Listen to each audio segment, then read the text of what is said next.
Será que Collor realmente será preso? Essa é a pergunta que o Brasil inteiro deve estar fazendo depois dessa decisão do Supremo Tribunal Federal. Essa condenação é um fruto da operação qual? Lava Jato. Edson Fachin chega a pedir, como o Marcelo falou, 33 anos de prisão. Agora, que carreira política o ex-presidente Collor, hein? Logo após a redemocratização do país, sofreu impeachment, voltou para a política, se envolveu em corrupção. Portanto, meus caros, esse resultado, nessa semana, reforça a importância da Lava Jato, que tocou na ferida deles, dos colarinhos brancos, os irretocáveis que antes não eram punidos, de repente são descortinados. E agora mais uma condenação. Apesar de outras, como a gente bem sabe, não terem tido a mesma interpretação. Esse período que Collor foi condenado foi quando a Dilma Rousseff era presidente do Brasil. No caso da BR Distribuidora, que era responsável pela distribuição de energia de combustível para os postos Petrobras, que tinha uma bandeira BR, Isso prova, sim, que houve um gigantesco esquema de corrupção que veio à tona e precisa ser devidamente aplicada a penalidade ao rigor da lei. Correções e revisões da Lava Jato podem sim ocorrer, mas apagar a história jamais vamos permitir. Eu, pelo menos, enquanto tiver espaço, como eu tenho aqui, irei sempre reforçar e relembrar. Aliás, falando em relembrar, foram 29 milhões de reais em propina entre 2010 e 2014. Foram 4 anos nesse esquema dentro da BR Distribuidora. Agora, com essa condenação, o Petrolão não existiu? Apenas o Collor foi culpado, condenado de fato? Ninguém mais sujou a mão nessa petrolada toda, A pergunta que fica, e essa decisão vindo nessa semana, a mesma semana que o Supremo cassou ilegalmente, com vários indícios de manobras jurídicas para caçar o Deltan Dallagnol, o principal procurador da Operação Lava Jato, que tentam descredibilizar a todo momento, eles tentam a qualquer momento criminalizar a Lava Jato, descriminalizar os corruptos.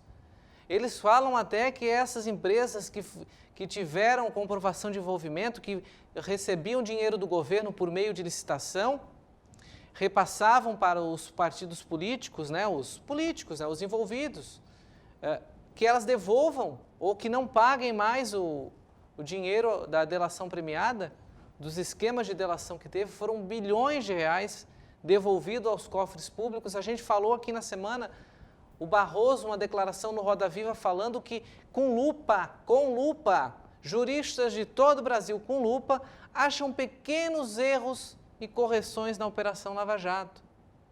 E agora vem dizer que essa ação do Deltan Dallagnol, culminando na prova cabal de que Collor foi condenado, o ministro falando em 33 anos de condenação. Então a gente não consegue entender que aí o caso do Lula, por exemplo, que saiu de Curitiba, foi para Brasília, está parado. Se realmente o compromisso da Corte, da Suprema Corte, que a gente respeita, fosse realmente o de cumprir a Constituição, a partir do momento em que a Vaza Jato, que o Intercept Brasil trouxe, que a gente não tem prova alguma que aquelas informações são reais, porque a Lava Jato trabalhou com documentos públicos. A Vaza Jato foi um hacker que nem foi punido, que se disse que conseguiu aquelas informações dos celulares, dos smartphones, por meio do Telegram, que agora, olha que legal, agora tentam.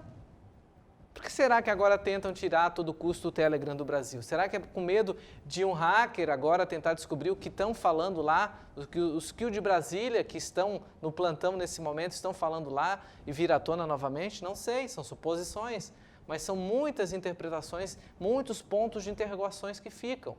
E aí esse caso das ações de Lula, das condenações de Lula virem por terra, porque os processos deveriam sair de Curitiba e ir para Brasília, e eles não andaram, o Supremo tinha que imediatamente iniciar uma nova interpretação, analisar no rigor da lei, sem lado, né, naquilo que a justiça pede, que é a neutralidade, a imparcialidade. E sim, eles tiveram tempo para fazer isso, tiveram mais de um ano para interpretar e para dar um veredito no presidente Lula, que foi liberado de todas as condenações, concorreu e ganhou a eleição. Então, será que a gente vai agora, então, ter uma revisão agora de imediato, de urgência, de plantão dos casos do presidente Lula, para saber se realmente ele teve culpa, né? Porque a gente já sabe, as provas estão lá. O que foi cancelado foi as condenações, não foi cancelado as provas. As provas estão firmes, elas seguem no processo jurídico.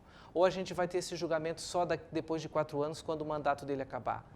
E o Dallagnol foi agora super rápido e já estão planejando uma ação contra o ex-juiz Sérgio Moro, o principal nome da Operação Lava Jato. Então é muita coincidência, essa condenação do Collor realmente vem para confirmar, para carimbar nessa semana, a semana turbulenta que a gente teve com a cassação de Deltan Dallagnol, e ponho mais uma pitadinha em cima. O que me deixa com uma pulga atrás da orelha é o poder do Alexandre de Moraes de dizer para a corte, para todos os 10, né, porque são 11, tem um já se aposentou, tem uma vaga em aberto, né, é bom a gente saber, a condenação do Dallagnol, a cassação do mandato dele, é até questionável até por isso, porque existe uma vaga lá em aberto e o próprio relator do caso é um possível nomeado. Né? Então, é mais um ponto. E aí o poder que ele tem de dizer assim, não, vamos tirar aqui o processo, a gente vai ver realmente se ele foi culpado e se ele realmente tem que cumprir 33 anos. É muita sacanagem.